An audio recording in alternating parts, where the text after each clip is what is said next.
Ole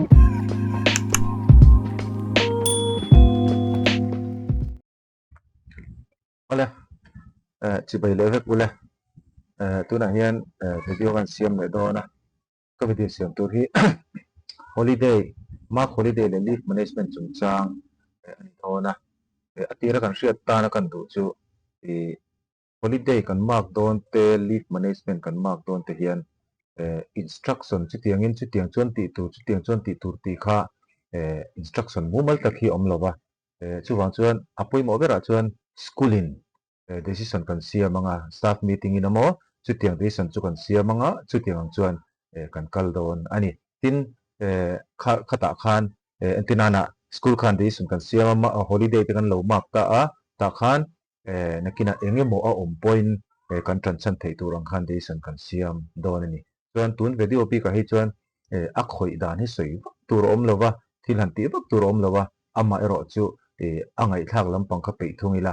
thil ni dan te akal phung te ati dan tur ang chi a khoi lampang pe lampang a khan he te lampang a aril ru ser na tur ang chi kha atam don ani ti kha ril ru se tai la chu wang chuan angai thak lampang a kan ram tang deuh hlek don ya ole ti khan VSK a kan in log in anga SMS a mo school management system a hian in log in anga ya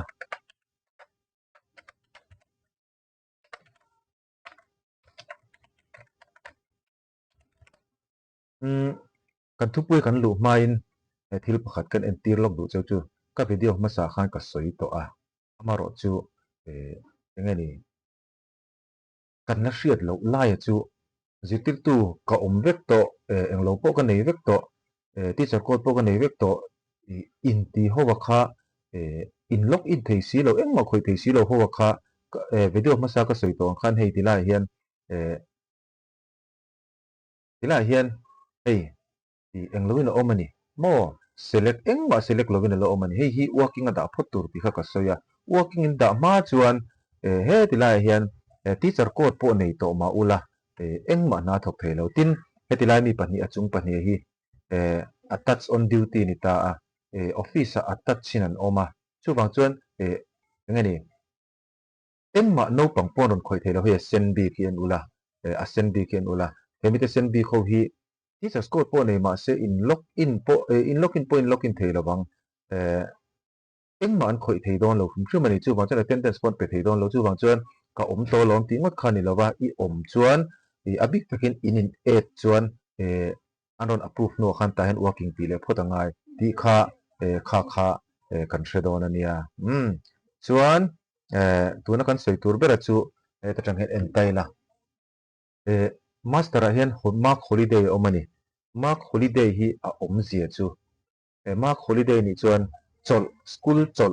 mo school chol top school chol ani chuan teachers in attendance pe ka ngai lo wa no pang attendance pe ka ngai lo boka chu mark holiday chu ni mo chu ta chona ma ero chu kan hriat tura chu school calendar kan neya kan school calendar a khan chol a om sa chawani mo exam chol te tin sarkar chol pangai holiday pangai te po om chau ta a khata khan khang hoba kha chu mark ngai lo ni amai nei mark sa chuan khata khan kan mark khang ho ka chu kan mark ngai lo wa chuan ama ero chu heta mark holiday na tum chu sarkar chol ni si lo school kalpa ngai tur ni si a schoolina engemo awanga chol kan puan kha mo mark holiday a chuan ka sei tong khan teachers attendance pe ka ngai lo wa no pang attendance po pe ngai lo school in chol don nangma ni school big mi danga huam ve lo chu atira ka soyang khan school in chol don reng chuan chol chan in nei don atin tuna po he exam te kan nai so ta a kan exam don te hian study leave te kan in pe theya tin exam zo exam chol te po kan in pe theya chol ani chuan kha mark holiday hi man tur ani amara chu ka soyang khan school in decision in siamanga staff meeting in chu holiday hi hei ta chon holiday puang meang u exam engani study leave atan amo sport te ne sport chol engmo engani no pang ka school lo pang te monu zitir tu te mo bora la wanga school kharngai ang chi khatiang ang chol ni sarkar chol ni si lawa school in kharngai ang chi a khan mark holiday hin mangdor ani อ๋อมาร์คฮอลิเดย์นี่จนมาร์คฮอลิเดย์เห็นลูดไตละ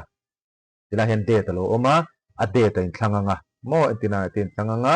จนแต่อินทางงะอเดตนี่นี่เต็นจดลอนจนนี่สมจังงะสมปนิเตสมปขัดเต็นจดลอนจนติคานินทางเมงะอัชชันแต่เห็นมูมัลตะกินินเจียกังอ๋ออัชชันจูอินตินานะ study leave นี่จน study leave อินติมายังะจน in safe งะ in safe เห็นเฮติไลหน่วยเห็นอะไรหลังโดนนี่โมเฮ้ยสกูลดังกัลลูตาเฮ้ยมันนี่สกูลกันลูตแล้วก็งาฮอลิเดย์กันมากนัวตัวอ่ะจู่ๆกันติลังซัวยังอ่ะมากฮอลิเดย์อ่ะเรียนเฮ้ยเฮงเอาฮีกันฮอลิเดย์เป็กตัวนี่ตัวน่ะอามาซาสกูลกัลลูนะขัดจวนฮอลิเดย์ข้าอันละมากเวลาคุณเชื่อมันเองติงเงเฮ้ยนี่จอลันปวนเตstate government นี่นะมันนี่อ่ะเอ็งเราว่าจอลันปวงแต่ข้าอันเราละมากเวเร่งเร่งเราวะนี่โม่ข้าวังคันขัดเตียงอังฮอลิเดย์อมเราสรการนะอารมณ์ปวนเตอมเทยเฮ้ยเตียงเตปโมอนี่สมนิปรุกขันนี่เฟบรุรีขันจอสรการจอละอมซาโลมอสรการนั้นปวนจอบอังจิตตินดักตอรอมเบ็ดคาราบาดเดย์เตฮอลิเดย์สกูลคัลเลนดาร์ฮอลิเดย์อมเราว่าขังเตกันจอละขังขาเตียนอัลลิสินเอ็นเลเทอีเวกันนี่โอ้ชวนเฮติลายาฮอลิเดย์อิมักเชียขันอิเซฟังติลายหน่วยเฮียนรอนกำลังอ่ะสุดท้ายชวนติลายซีระเฮียนอิมักธาระขจู X อมบีกตัวนั่นนี่จู X อมบีกขจูอีไปเลยังไงนี่ข้าฮอลิเดย์ครับกันพวงจุยนะพวงเลเราไม่งูอินติชวนอิน X เลยงะฮอลิเดย์กันไปเลเทยอามาเราจูอันนี้อินักกัลเปลโตชวนที่เห็นไปนะอมโตเรากุมินชูจงอ่ะฮอลิเดย์มักข้าอารมณ์ลังโดนั่นนี่โอ้ข้ามักฮอลิเดย์จูนี่อ่ะชวนขัดเตียงนี่เราzirtir tu malbik ang te khatiang chol latur howakha khang ho khoidang khom le ni khami ni kha cho zirtir tu malbik amo zirtir tu zong zong tu na po na china kan kina kan soinga exam chol te po kan nei do na ti khati kan tia khatiang a man tur kha chu a le ta ni entina na exam chola khan ni som pari ta tanga ni som pari ta tangin calendar kan en lok meno re mula ni som pare ta tangin exam kan tan do na chuan ni som ni pakua thleng ni som pare tanga som ni pakua thleng kha exam preparation le khatiang vel khani ta a te ni som pare ta kan exam a som ni khat ni thum vel te kan zowani mo ni li ni nga ni riat ti vel bor heng tinge kan tiang ti kha zo na kha kan dong nuala amara chu ka soi ang khan enga po lo ni se in kal phung tur kha chu nang manin rel fel ro oh in kal pung tur khanang ma nin rel tel ro khata khan ni som pare ta intrana ni som pon ni som ni pathuma exam in java ni li ni nga ni kwa ni riat o khatiang ni kwa thleng ang chi ponita se hemi hi chu kan school chuan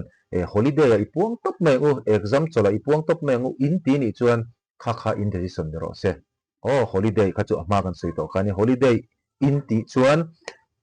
engma zitir tu pon attendance pe ngai lo wa no pangpon attendance pe ngai lo in pe ngai lo chu tiang ni lo school holiday pon si lo chol kan du si anga khami en lo kha le ta a hemi chung chang bi na tlem han sei bel kan du chu i hriat na ti zawa po kan school calendar hi tuna hian abik takan primary hi ni zani ni kum khana nia upper primary khatama kan calendar siam tu hemi school calendar siam tu te hian an sei dana chuan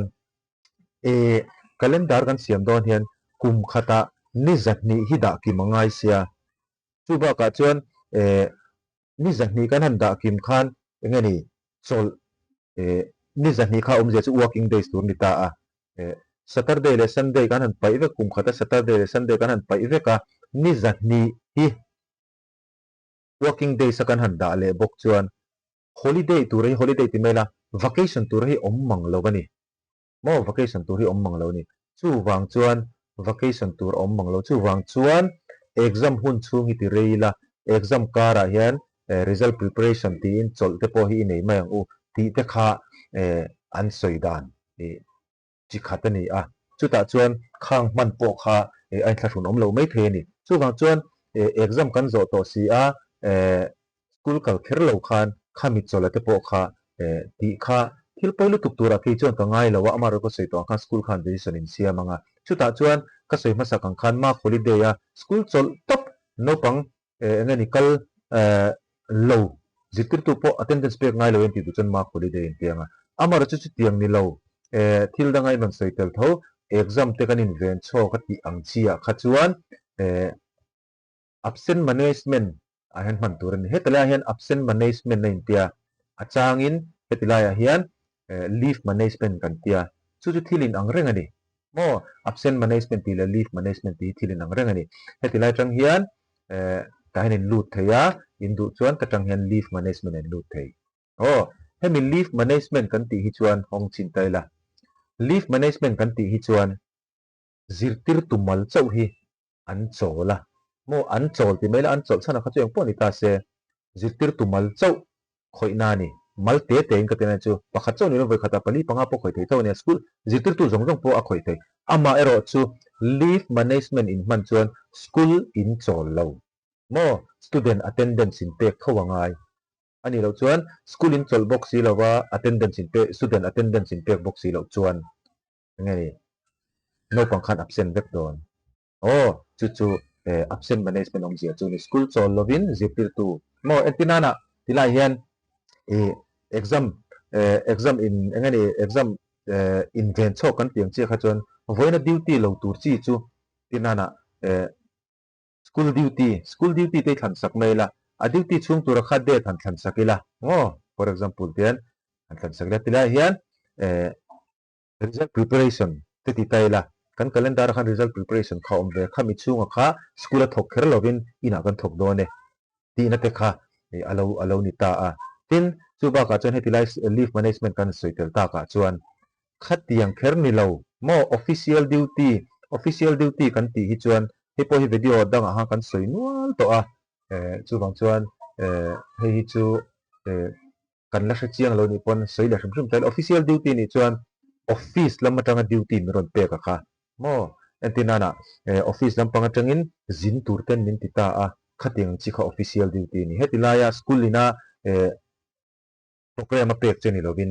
official lena office lam atanga duty mi ron pe ka kha casual leave chu kan shia casual leave alak chuan ani maya on leave po kan shia on training ani chuan training office lam panga ni mo mun dang atanga mo a training anon ko wa kha khatiang zinga ikal chuan on training maternity leave oma election duty om boka election duty ni chuan election training le election a training a an ko che khan on training ni lovin election bi hi chu election hi man mai kha a fuang election duty ti khan kan training po kha election ta na kan duty tho ni wang khan training lai po kha election duty ti mai kha fuang paternity leave ania school duty ni chuan school ina duty en pek che kha mo result preparation kan ti ang chi te tin entinana in school no pang nu le pa te mo school no pang te mo nu le pa te mon borala khata khan nang chu vakalla ngani mi thina te vakalla tia school kal man lo ang chi te school duty kha tam tak om thei kha khatinga kha kan manga LTC leave travel concession chu kan thang mai turangai te la commuted leave le medical leave or child care leave or school holiday school holiday ta hi chu man na tur te vak a om lo school holiday ni chuan he tilai mark holiday kha om to wangin kha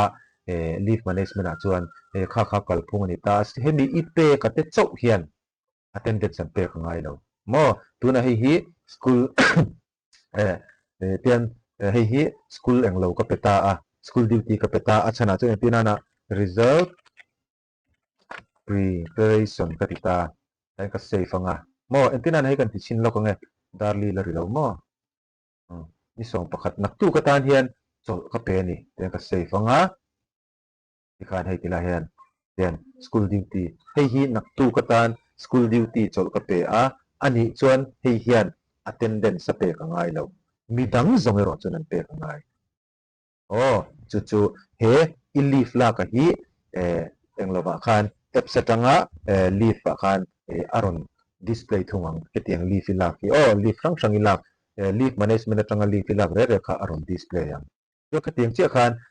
result preparation tur ho kha exam duty tel lo tur ho chol thei ho kha in da me anga chuan ani hi ato phuna ama in training in school a aron kal le ngalam chu kan hredon nia chuan ta hian thil pakhat kan hriat tura ka du chu entinana training ta hian hi training lo ti taila on training ti taila tinana voin na changa kar le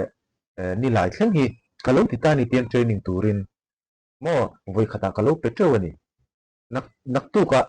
voi le nak tu kan han training a Monday khan lo cancel le sia Monday tang khan Monday Tuesday Wednesday khan lo cancel le sia chu wang chuan tilaya hian i cancel le khangai ni i cancel chuan apma zong zonga leave lo lak to khan cancel tel vek ton tun din huna chuan hei siam thalo ni chuan tun din huna chuan chuan training te khatiang ni thum ni li po omma se ni thum ni li angwel po azon in training don ma se ni mal te hian da ro chuan pu ber ani lo chuan lo cancel le mo lo ti danglam le mo a om khan he tilaya in lo training anga in lo om to kha he tilaya a khuna zo ma a in delete le si chuan absent angin om don chu hei poi siam that ngai deuh thura kan ngaia chuwang chuan nakina chuan adik thei mai tura te pawh ngai te laman tun din hmuna chuan khatiang khan om voi ni thuma zone pon training don la ni mal te khan ni tin kha update mai zo hula a fu in kan thredeu ani kha leave management chu lo ni le ta he chu kan lo le mai kan sel le mai ka ti kha ka cancel khan aya khan om le maya kha leave management chu lo ni le ta a chuan ka soi to ang khan leave management le holiday kha hriat pol lo tur holiday ni chuan attendance zikir tu le no pang pe ka ngai lo amaro chu leave management a result preparation in ti chuan no pang attendance kha pe ka ngai tho in per lo chuan absent in akal don chuwang chuan no pang attendance in pe ka ngai zikir tu kha chol vek po ni ma ula mo ni som ni pathuma exam in zone ni li ni nga le ni riat kha chol vek po ni ma ula school on duty tin result preparation in chol vek po ni ula no pang attendance ka chu in da tho wangai no in da tho don ya holiday in ma ka ni lo chuan mo leave management atang ki ni chuan kha kan sa sang don ya